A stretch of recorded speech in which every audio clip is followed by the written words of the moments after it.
Hello everyone, Adelina here for Ellen Hutson with another layout in my Canva bullet journal. For today's layout, I'll be using the July release designed by Brandy Kincaid for the Essentials by Ellen line. And I'm going to be doing a weekly layout for this project. The first thing I did is gather my supplies. I'm going to be creating the weekly layout using a blending brush and a Catherine Pooler ink called Tiara. And since I'll be watercoloring these images using some Zig Clean markers, I pulled out the VersaFine Clair ink in Nocturne, which is a water-safe ink pad. I did my design concept on the Catherine Pooler practice pad before getting started. So there is my concept. And so to start, I started by stamping my images at the bottom of the layout first because I wanted to see how much space I'd have left over above the layout for the stencil that I'm going to be using to create the days of the week. And so you see me there applying pressure with both my hands, and this is going to be important, and you'll see why later in the video. And so after I stamp each of these images, I'm using a WOW embossing heat setting tool to kind of set the ink so that I don't end up with any smudges. And I'm taking this tiny cheek from the Good Egg stamp set and stamping it in her hand. So I masked off her hand so it looked like he was sitting in her hand. And again, going back in and heat setting that. And then I wanted the little mother hen to be in the corner looking up at her chick. And so here you see me pushing down the clear block. I'm trying to figure out how to stamp this without the clear block hitting that spiral, that metal spiral binding part on the edge.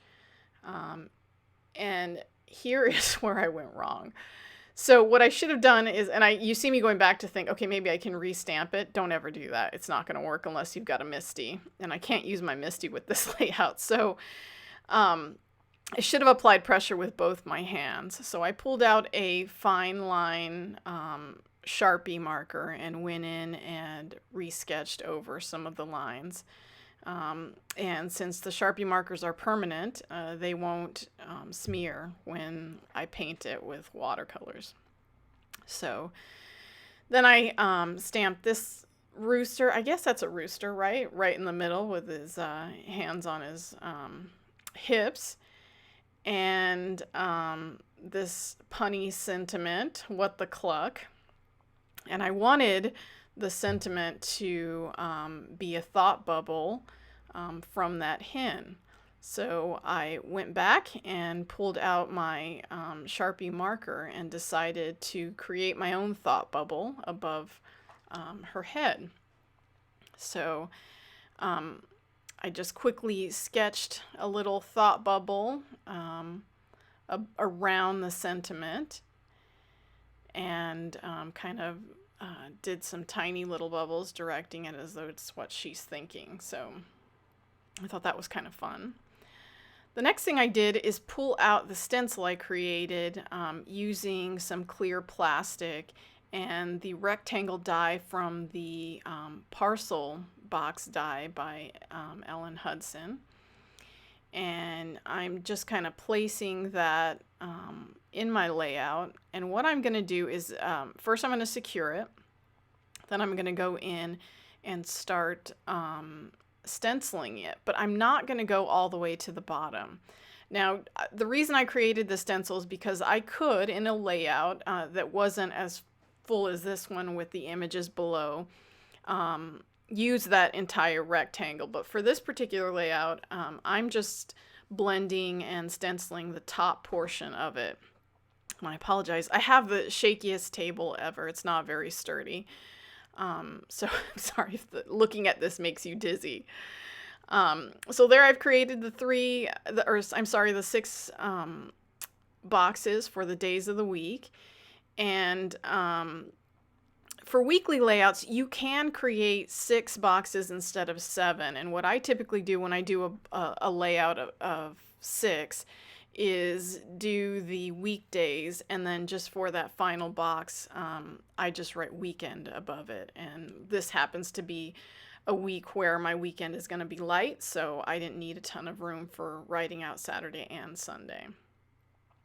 So the next thing I did is color in the images using the Zig clean markers. And you can certainly apply these markers directly to paper, but I would recommend only doing that on watercolor paper, not in the Canva paper, because this is just kind of standard cardstock.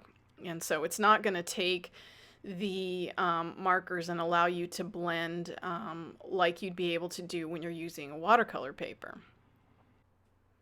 So you see me blending some of my colors on a little media mat, and that is the Tonic Replacement Mat by Tim Holtz.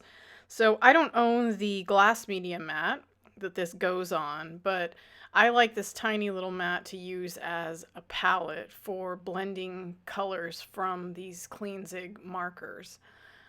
So what I like to do is I have a little scrap. You see me using a scrap piece of paper. That was a page from my Canva that I ended up ripping out because I had a mistake on it that couldn't be fixed. And so I use it to test colors before I start painting. And I have the set of 12 by Zig Clean, and these have worked great for me for creating a variety of colors for these sorts of layouts. So here I'm using that heating tool again on my painted image, and that's because I like to heat set to try and dry the first layer of watercolor, and then when I want to add shadows, I go back over it once it has dried a little more. And I just think that that works best for layering the colors. So there is my completed project. If you like this project, please be sure to give us a thumbs up.